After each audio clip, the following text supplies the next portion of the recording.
Let's get into what happened yesterday. The Senate did not take up the vote. They were in caucus. They went at ease while we were on the air. They remained there throughout the day, and they were in caucus for a long time. And many were probably considering what were they doing? Were they trying to figure out if the override of the veto could happen? Well, it turns out one of the things that they were doing was coming up with a new bill.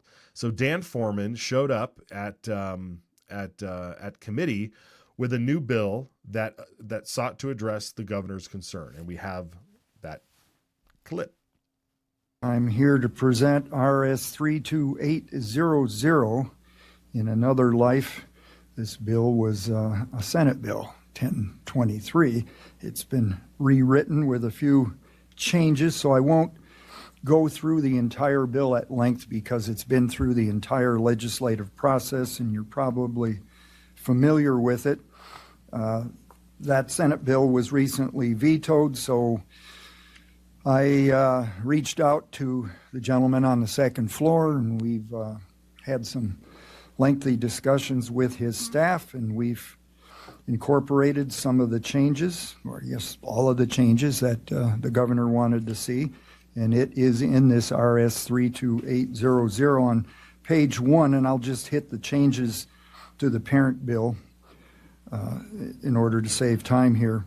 Under 73-502, paragraph 1, we separated out daycare facilities, private sector daycare facilities, from the definition of business entities. Those daycare facilities have protection with respect to vaccines and opting out under Idaho Code 39-1118. So we didn't lose any protection there. We just decided at the governor's request to break it out from the definition of business entity. On page 2, subparagraph 3, the definition of medical intervention was tweaked just a little bit by adding the words medical in front of procedure and medical in front of action. No real substantive change there. It's just a little bit of clarification, actually. On page 3, subparagraph 4, where it talks about schools operating in the state shall not mandate a medical intervention, we added some references to Idaho Code, specifically the Idaho Parental Rights Act, which is Code 32-1010 through 32-1015, and then applicable sections of code that deal with the vaccine policy in the schools. So we're not changing anything. We just put that in there for reassurance and clarification. Down to subparagraph 9, same page. Struck the word employers and changed it to business entity, again just for clarification, a distinction between employees versus people who may come in as patrons to a business. And that is the list of the applicable changes. I'd be happy to answer any questions. My ask is that we print this RS. Thank you. Chairman Foreman, any questions? I don't see any. Senator, thank you. We'll let you come back up. Senators, we have RS 32800 before the committee. Very good. That bill did end up getting printed, and so we'll see if it goes throughout the process here. So you'll notice, though, that he said that he had a conversation with the governor, and even though in the governor's letter, the governor only talked about being able to send a sick child home from school if a teacher or the administration felt the need to. But Senator Foreman in there also mentioned something about daycares and excluding daycare from the definition of a business entity within this bill. And he said that that also came at the request of the governor.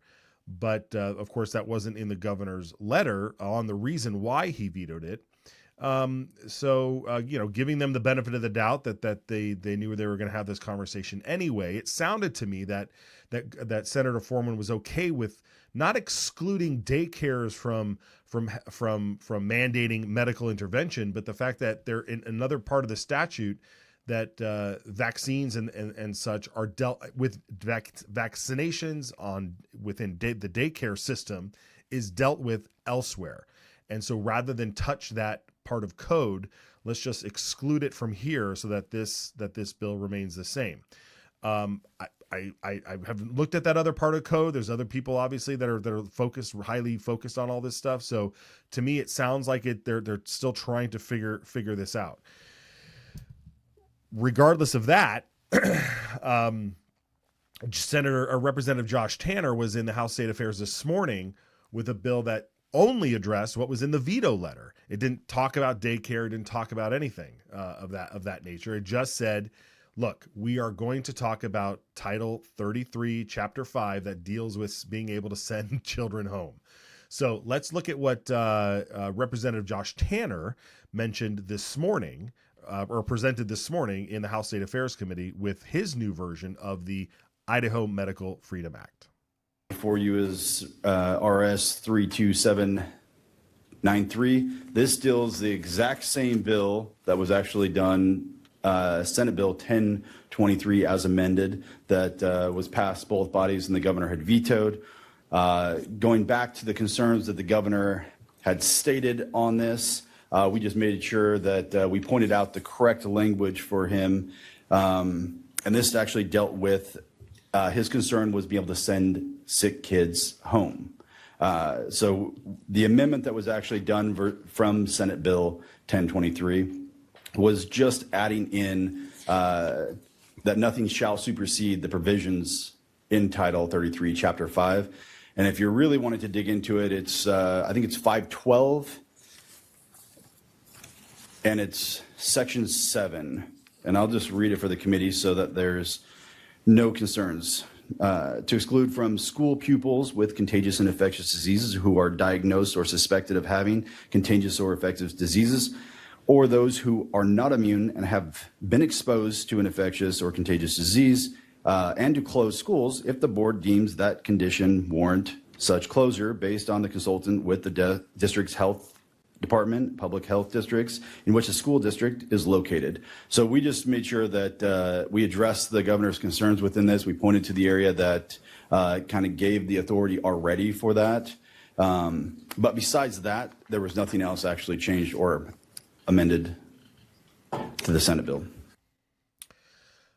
Okay, so there you have it. So those are the two different bills. So let's bring them up. Let's bring up the Senate bill one first. So Senate bill, this is the new Idaho Medical Freedom Act. And this is Senate Bill 1210. And you can see right here, right at the top under definitions. Now, let me just back up here real quick, just to get you up to speed. Whenever there's a bill being written, and this doesn't happen all the time, but oftentimes you will have a page that talks about definitions, right? Because it's going to use the term business entity. It's going to use the term foreign jurisdiction or medical intervention or school and that sort of thing. So when it uses certain words, we want to go back to the definition so we know exactly what they're talking about. So here is here's what they want to change in this specific chapter, what a definition is, or what a business entity is. And as you can see here, it says it means any person or group of persons performing or engaging in an activity, enterprise, profession, or occupation for gain, benefit, advantage, or livelihood, whether for profit or nonprofit. Except, now here would be the new language in this bill only, right? The business entity would not include daycare, daycare center, daycare facility, a family daycare home, or a group daycare facility as defined in Section 391102 of Idaho Code. So that is the difference there when it comes to daycare. And this is because later on in the bill, when you get down to Section 4, which is it says here that this is what is going to be amended is in Section 4.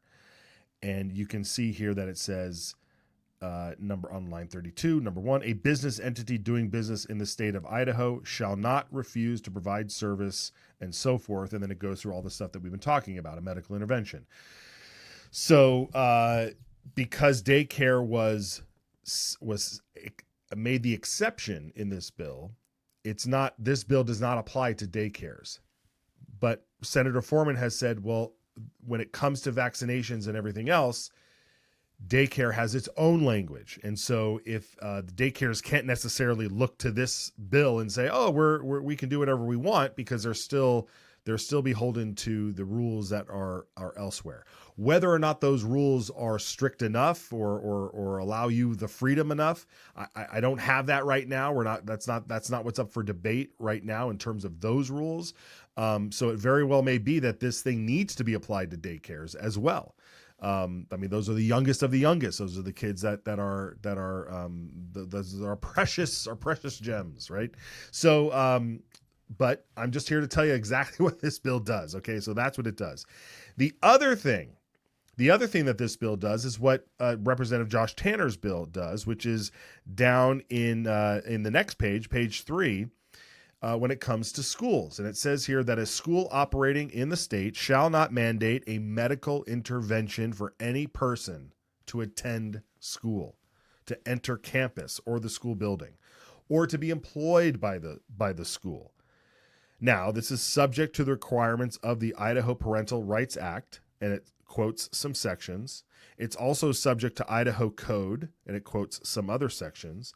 And it's also subject to, specifically, we want to point out, Section 33-512, even paragraph 7, it says right there, which specifically points out that schools can send children home if they suspect they have lice, or if they're sick and coughing, or if they're doing all the various things that kids do when they go to school. I mean, every kid, that's where everybody gets sick. That's where you build up your immune system. You go to school, you play with other kids, right? Anyway, but that's the part of here that this bill is seeking to do, which is say, hey, you can't mandate any other thing, but of course you can still send your child home because that's already in code. Okay, we beat that one to death. Let's go to this new bill that came out this morning. This is House Bill 472, Josh Tanner. This is the exact same language. It's the exact same bill. And when we go down to, is it going to be page 3 again? Yep, it's going to be page 3. This one is very, very specific. A school operating in the state shall not mandate a medical intervention. Yada, yada, yada. All the way until it says that nothing in this section shall supersede the authority of a school district or the board of trustees of a school district as provided for in chapter 5, title 33. And that's the whole chapter. So rather than point out, specific elements within that entire chapter, it's just the whole chapter. Like you still have to abide by that chapter, which should be obvious because nothing in this bill says we were going to modify that chapter. So when something's on the books, until it's modified, it's on the books. I mean, that's the law, right? But you got to spell it out, apparently. So those are the two bills, one in the House side, one in the Senate. However, there is still the ability to override the veto because you don't even need any of this stuff because all that other stuff is already in statute. I mean, when you're writing bills that have to refer to another part of the statute, like, do you have to refer to everything, as Rob Beiswinger referenced yesterday? Like, do we have to say, every bill that we write, do we have to tell you what it doesn't affect? Okay? No, of course not. We're just saying this is what the government can't do. Okay? Any government entity can't do, right? Okay, so those are the two different bills, and that's where we're at. The unfortunate thing, folks, did I tell you what the other thing we can still do, though, is still to try and override the veto. That's where I was going. Like, we still can try and override the veto. So we've had the numbers scrolling down below of the senators that you can contact to see if they can vote the other way. I don't know if they're going to take up this other vote or if they're going to try and get these other bills through. Maybe they'll just try and do it all at once. But everything is still on the table because nothing has happened yet. The only thing that has happened is that Governor Little vetoed the bill. That's for certain. That's for certain. This Medical Freedom Act is dead in the water. So wherever you think what you need to do to get this thing over the hump, you've got two different bills and you still got the veto override. So you got three options. Pick all three and go, or pick your horse and try to get that one over the hump. I think any one of those three is what we need. It's a great start. It's what we need. So pick any one of those three options and go with it, or pick all of them. All right. We're going to get into some more of the ridiculous, foolish arguments because now that these bills have to go through the process, we have to hear these ridiculous arguments against it. And we're going to get into that next, right after this. It's our job to maintain the proper role of government and what we were tasked to do.